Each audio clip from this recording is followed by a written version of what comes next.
Hi, I'm Robin from Rainbow Gardens, and today we are here with Karen Gardner. She is a master gardener, and she is doing a class for us today on fall into winter gardening. And this is one of her squash that she grew herself. Isn't this amazing?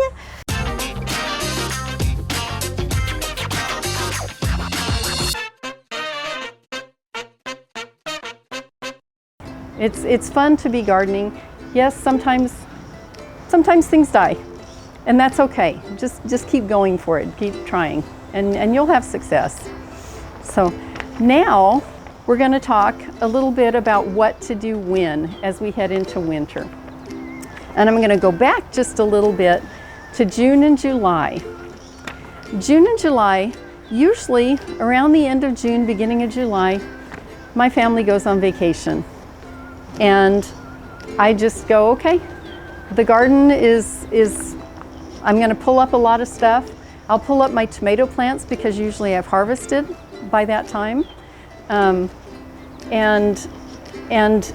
there's no point trying to keep dead, diseased, dying plants going. You just waste a lot of energy, you waste a lot of water. Like I said, it's not your firstborn child. Yank it up, get it out of there. If you leave dead, diseased, stressed plants in your gardens, the bugs, their jobs really is to come clean up your garden.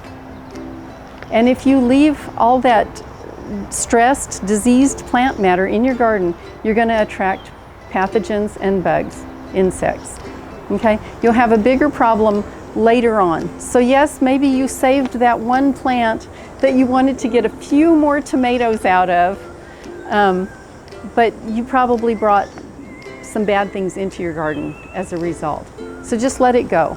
If we're having a summer, like this summer's actually been very mild compared to normal, and we've had a lot more rain than normal.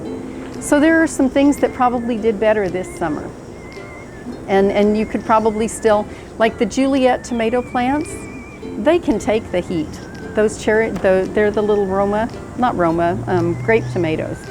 And they really, that's a plant that really thrives. And I've had it go through the summer before. But if we have a summer, last summer, it was 108 degrees in June. And I was just like, they're coming out of there. I'm not gonna fight the weather on this one and have things just drooping and sad in my garden. This summer, I still have some things that are in my garden that I didn't pull up, and I've been gone half the summer. My friend over here was watering for me the last couple of weeks while I went to my son's wedding. But there were some things that I went ahead and kept in the garden. But just observe, look at things. If they're thriving, like we've had the cooler weather and the rain, if they're thriving and they're doing just fine, go ahead and keep them. If they're not, clear them out of there. Clear them out of there.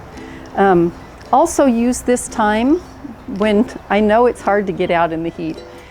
Go out first thing in the morning or go out in the evening, get the weeds out. Weeds will harbor insects.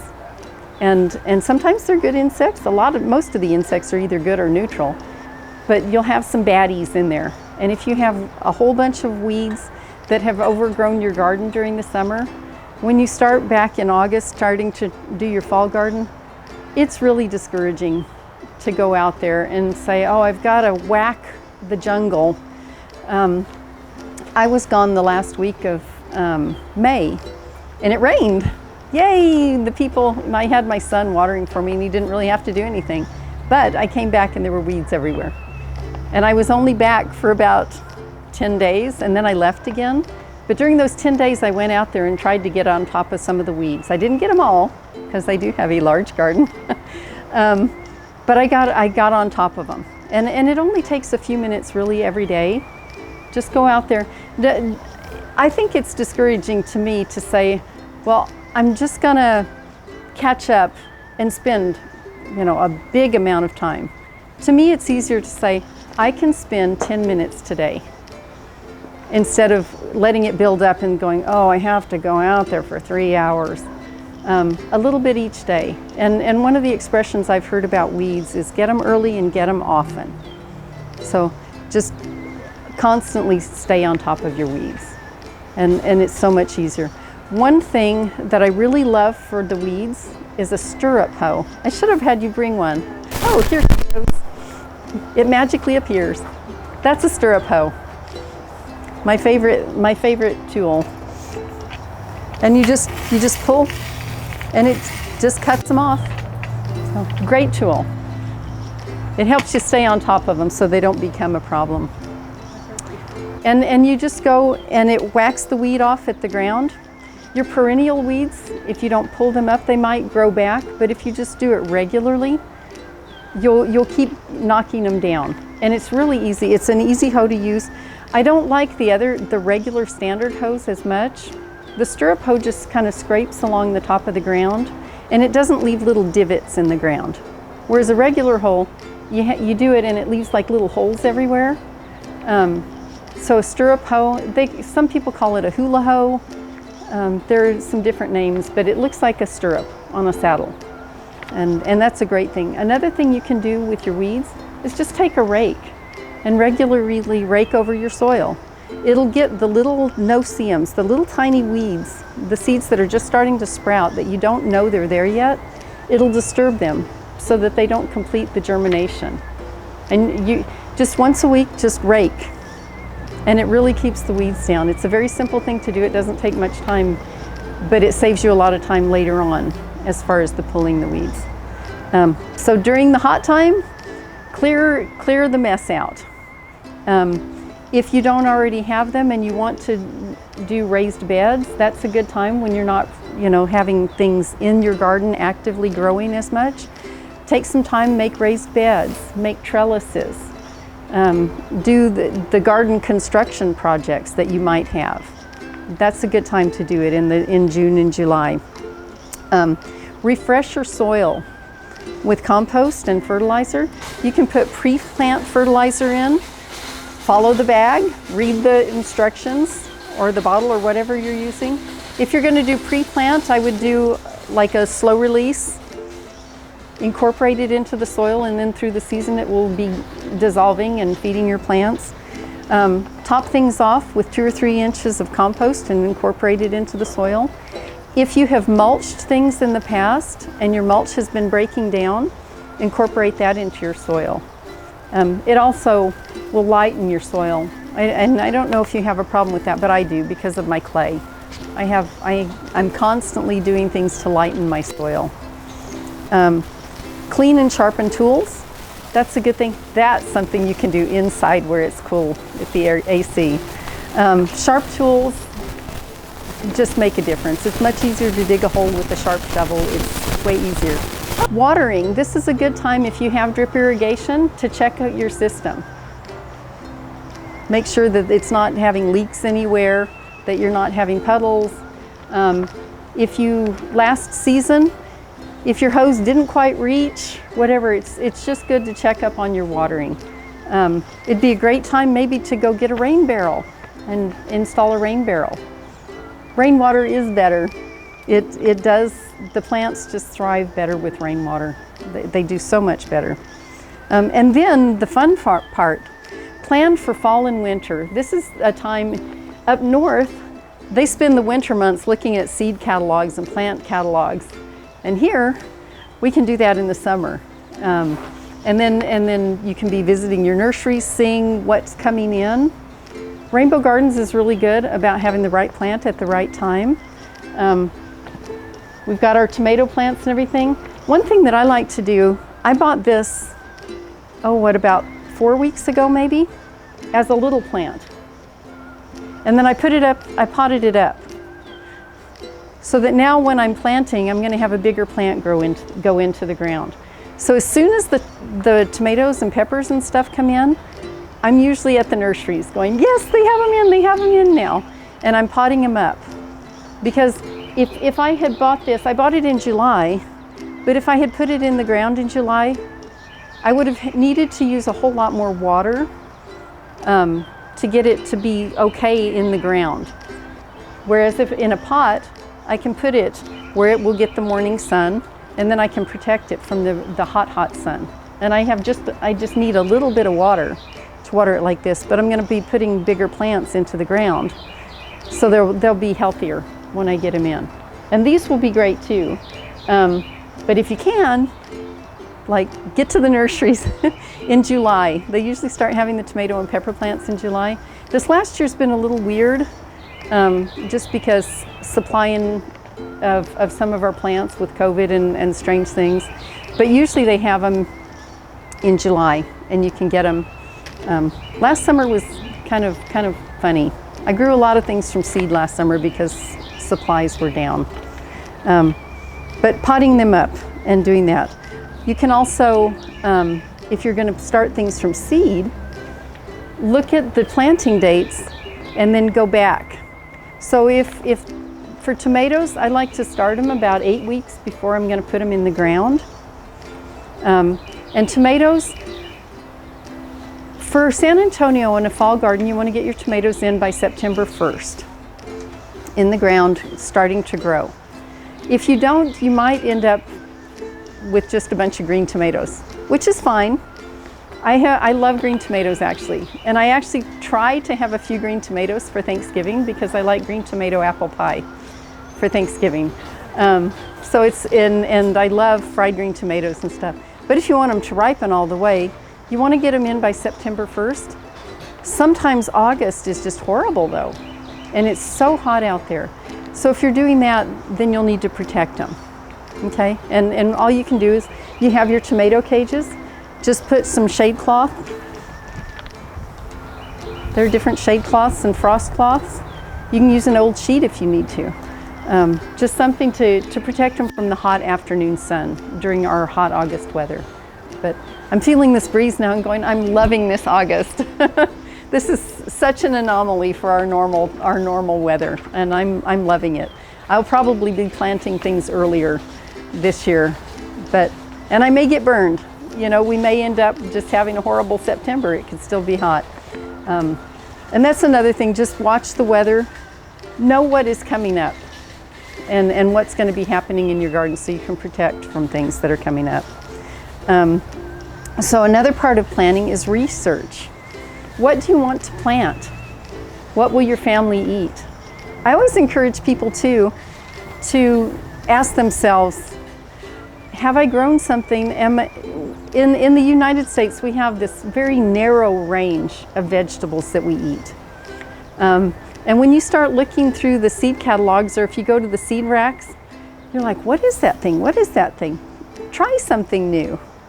You may not like it. Last year, I grew turnips and rutabagas. I have had turnips before.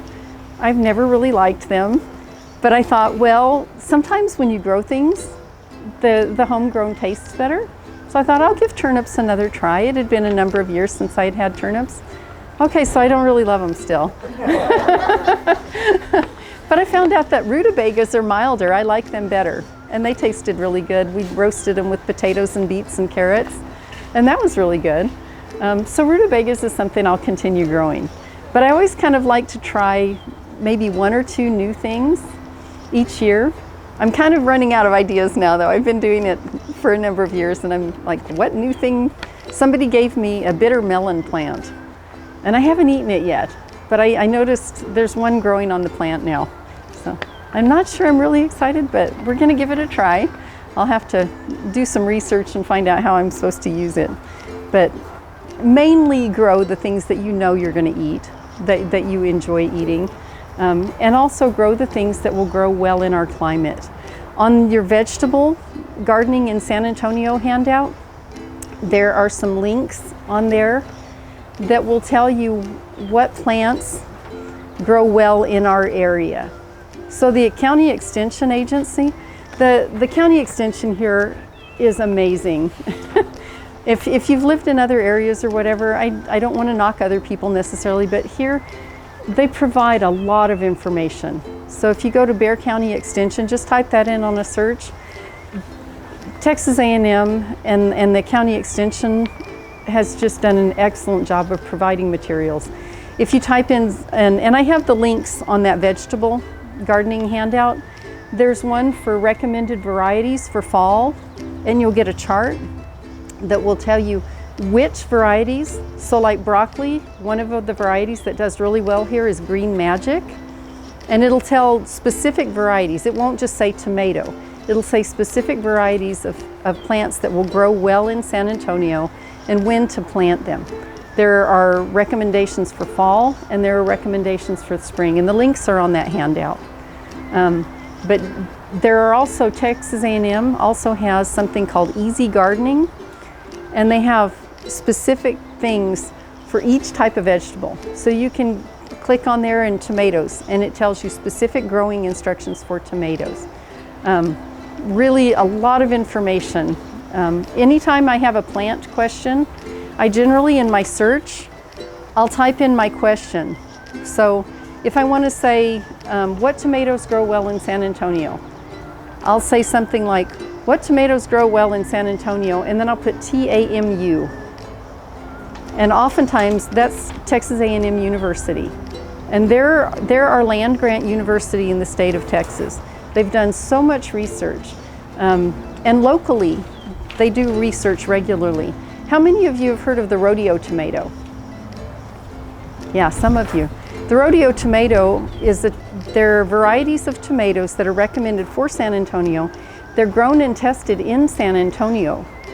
And usually it's for several seasons before they recommend them. Each year they say, what was our best one? What had a healthy plant? What grew a good tasting tomato? What did well as far as disease resistance and withstanding our heat? And then in the rodeo, in February, they come out and they announce what the rodeo tomato is for the year. Most of these up here are rodeo tomatoes. This is the one from a couple of years ago. I love this tomato. It's red snapper. Last year I grew it. I canned a lot of tomato. Well, I didn't can, I froze. I had so many tomatoes. And I have a picture of, I harvested one day, I just picked them and laid them on the ground. I just have tomatoes and tomatoes laying on the ground next to the plants that I harvested. Very prolific. So the rodeo tomatoes, those are really good. So when you're planting, look at which plants will grow well in our area, and then look at the dates. When should I be planting them? When do they go in the ground? One real quick thing on the planting calendar by month. There's a little disclaimer at the top. This includes the dates, the earliest date that you would want to plant and the latest date that you would want to plant. In the middle is the best, okay? So I like to push the seasons, so sometimes I'll start things a little bit early, but I might, if I'm starting it in the spring, if I start it too early, there might be a late frost. And I have to watch the weather and realize I may need to protect those plants. But generally, if you're in the middle of the date range on there, you'll be pretty safe. So you want to go ahead and still, if it's in the middle of the range, you want to plant a seed or start a seed still 8 weeks before that, right? On that particular one, it will say transplants for the ones that you want to plant as transplants. So as a general rule, especially tomatoes and peppers, I don't ever plant those directly in the ground. I almost always start those. Most of my brassicas, my broccoli, my cabbage, those kind of things, I start from seeds beforehand. As many things as I can, I start from seed beforehand, just because I want a nice big plant to go in the garden, because they're more resistant to the bugs chewing them up and chomping them and just fluctuations in the weather. So if you can put a transplant in, generally it's better. There are some things that don't transplant as well, like carrots. That's not something, the root vegetables don't transplant as well. I have transplanted beets. You have to be a little delicate with them. But as a general rule, if you can transplant things, it also saves you time from being out in the garden exposed to the elements. Another thing that using transplants helps you with is succession gardening. And succession gardening is when you're planting one thing, as soon as you harvest it and it comes out of the ground, something new is going in. So that you don't have your garden being empty. You're always having something there that's being productive or is going to be productive pretty soon. And doing transplants helps with that. So I prefer seedlings on most of my things. So that goes into the planning as well. You can kind of get a calendar of, oh, I'm going to plant this then, and when this comes out, Right now, this is a really weird year. I actually still have carrots in my garden. I never have carrots at this time of year. But I had my carrots in the ground, and I planted okra and eggplant in amongst my carrots. So my carrots are shaded. They don't really need the 8 hours of sun like some of your other plants do. They've been shaded. If I hadn't been out of town and it hadn't been rainy and cooler than normal, they would have been out of the ground long ago. I just haven't harvested them, quite frankly. I haven't been around to eat them.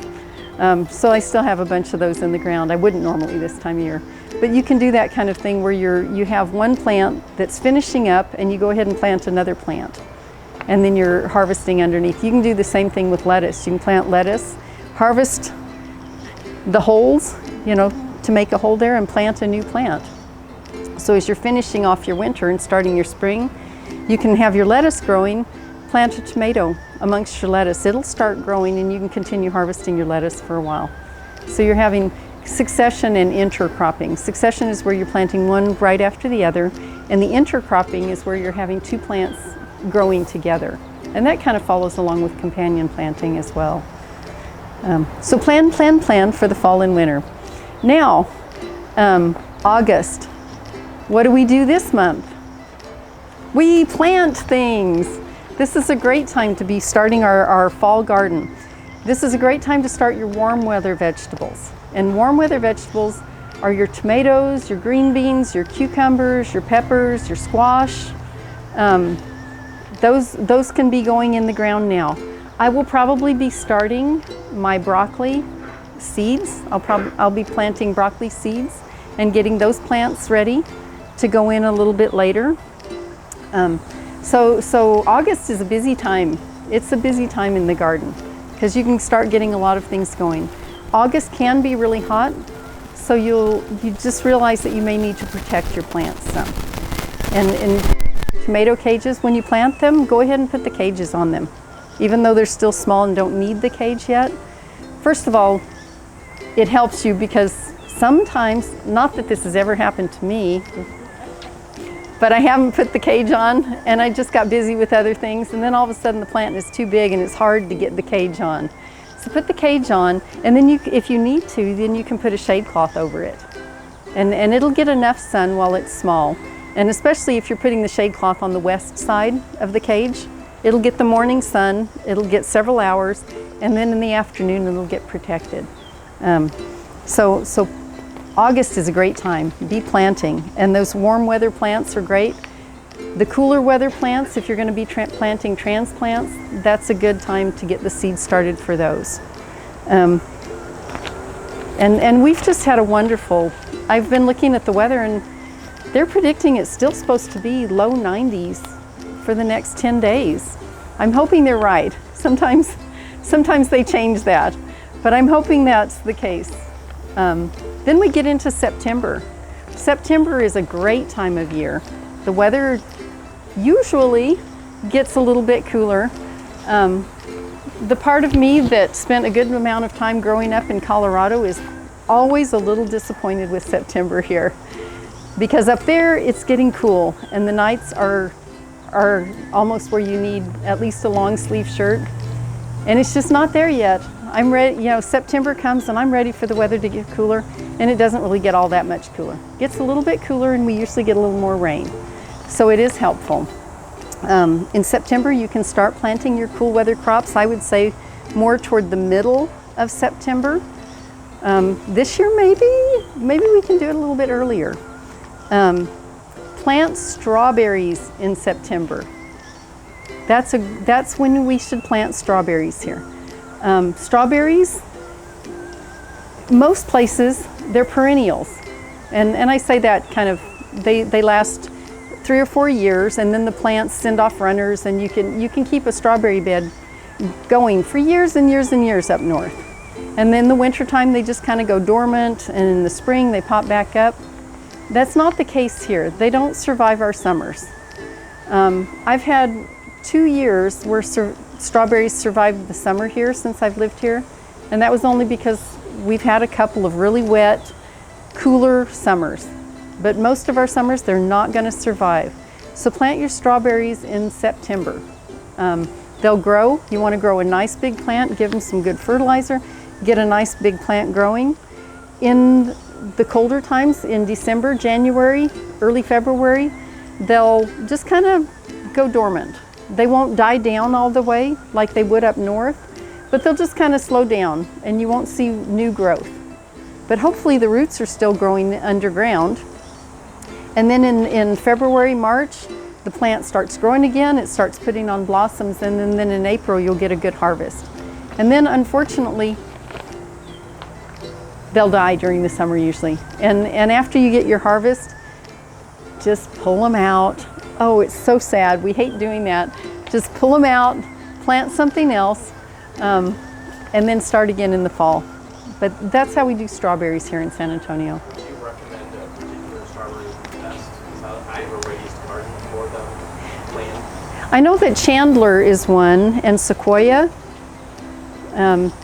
Seascape is one that I haven't seen in the last few years, but it was one of the ones that used to be recommended, and I don't know, it just doesn't seem to be as available. But I've seen the Chandler and the Sequoia. And do you cover them in the winter, or do you just leave No. everything? Do you have to have mulch around them or anything? Or just leave them in those? That is a really good question. With strawberries, you do want to have mulch. They are called strawberries because straw is really useful. When they grow them, you know, the pros on the farms they're growing them, they usually use white plastic. They'll have raised beds that are covered with white plastic.